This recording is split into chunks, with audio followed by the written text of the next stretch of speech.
لا إله إلا الله محمد رسول الله.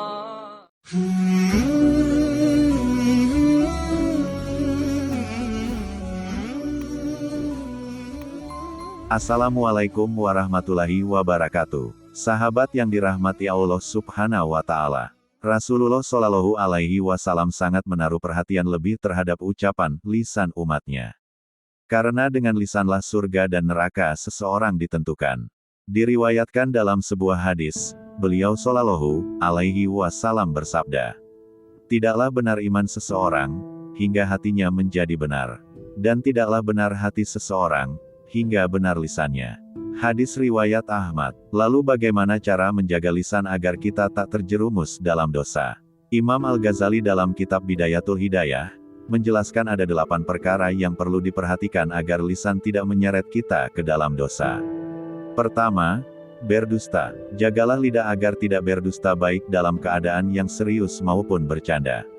Menurut Imam Al-Ghazali hal demikian akan mendorong untuk berdusta dalam hal yang bersifat serius karena berdusta termasuk induk dosa-dosa besar.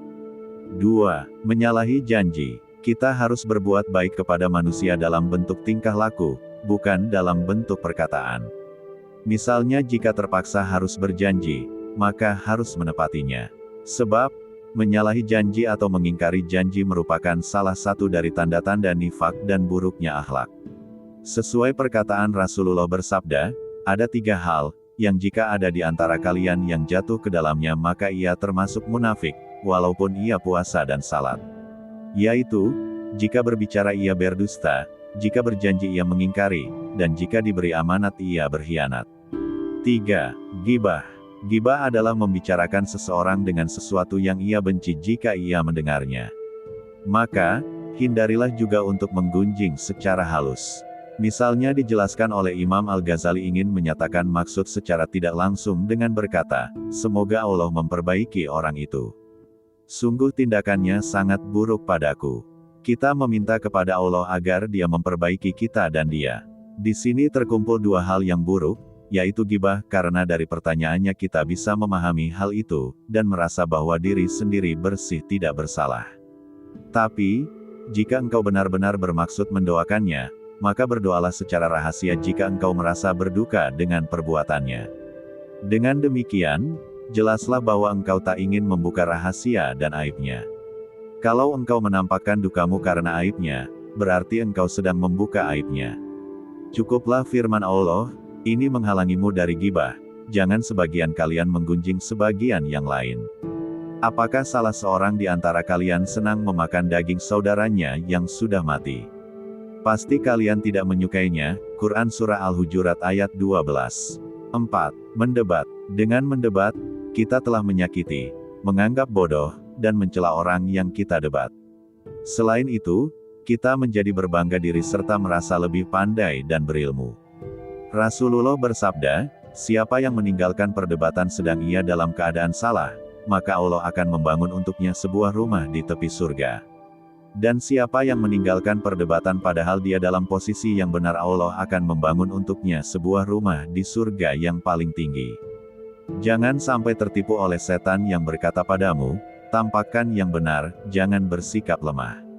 Sebab, setan selalu akan menjerumuskan orang bodoh kepada keburukan dalam bentuk kebaikan. Jikalau ingin memberitahu sesuatu berupa nasihat, maka lakukanlah secara rahasia bukan dengan cara mendebat. 5. Mengklaim diri bersih dari dosa. Allah Ta'ala berfirman, jangan kalian merasa suci. Dia yang lebih mengetahui siapa yang bertakwa. Quran Surah An-Najm, 32. Sebagian ahli hikmat pernah ditanya, apa itu jujur yang buruk? Mereka menjawab, seseorang yang memuji dirinya sendiri. Janganlah engkau terbiasa demikian. Ketahuilah bahwa hal itu akan mengurangi kehormatanmu di mata manusia dan mengakibatkan datangnya murka Allah. Jika engkau ingin membuktikan bahwa membanggakan diri tak membuat manusia bertambah hormat padamu, lihatlah pada para kerabatmu manakala mereka membanggakan kemuliaan, kedudukan, dan harta mereka sendiri, bagaimana hatimu membenci mereka dan muak atas tabiat mereka. Lalu engkau mencela mereka di belakang mereka. 6. Mencela. Jangan sampai mencela ciptaan Allah, baik itu hewan, makanan, ataupun manusia. Janganlah dengan mudah memastikan seseorang yang menghadap kiblat sebagai kafir atau munafik. Karena yang mengetahui semua rahasia hanyalah Allah. Oleh karena itu, jangan mencampuri urusan antara hamba dan Allah Subhanahu wa Ta'ala. 7. Mendoakan keburukan bagi orang lain. Peliharalah lidah untuk tidak mendoakan keburukan bagi suatu makhluk Allah. Jika ia telah berbuat aniaya padamu, maka serahkan urusannya pada Allah. Dalam sebuah hadis disebutkan, seorang yang dianiaya mendoakan keburukan bagi yang menganiaya dirinya sehingga menjadi imbang, kemudian yang menganiaya masih memiliki satu kelebihan yang bisa ia tuntut kepadanya pada hari kiamat. 8. Bercanda, mengejek, dan menghina orang. Peliharalah lidah baik dalam kondisi serius maupun canda karena ia bisa menjatuhkan kehormatan, menurunkan wibawa, membuat risau, dan menyakiti hati. Ia juga merupakan pangkal timbulnya murka dan marah serta dapat menanamkan benih-benih kedengkian di dalam hati. Oleh karena itu, jangan bercanda dengan seseorang dan jika ada yang bercanda, jangan kita balas. Berpalinglah sampai mereka membicarakan hal lain. Mari bersama-sama berintrospeksi diri dan memperkuat iman agar senantiasa terhindar dari godaan yang menyesatkan, serta selalu berada di jalan kebaikan. Wabillahi taufik wal hidayah. Wassalamualaikum warahmatullahi wabarakatuh.